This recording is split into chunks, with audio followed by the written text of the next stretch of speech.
What is going on, everybody? Welcome back to MG Marine Tech. Just stopping in real quick to let everybody know 126 sunshades are finally available. I've been working on these for a while now and I've had a ton of requests. So I finally got a design that I am happy with.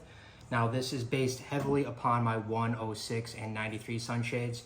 So all the same features of those are integrated into this as well, with a couple of additional tiny little upgrades to this design. Now again, the factory sunscreen will fit, can be removed and replaced without removing the shade. Other shades on the market, you cannot run your factory screen cover. So nice thing there. Now again, these sunshades will follow the screen in any orientation and they are a quick on and off design. I'm not going to show you on this one, but it is exactly the same as the 106. You guys can watch my video on that one.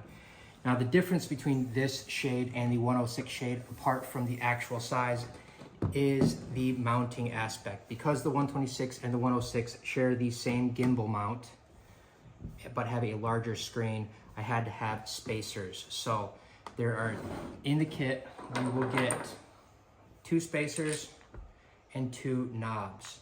So those will replace your factory gimbal bracket knobs. So all the hardware you need is included in them. But again, these are made in the USA, 1/8" aluminum, powder coated in matte black, and also very limited in gloss white. So you guys check them out, mgmarinetech.com. You can purchase them right there.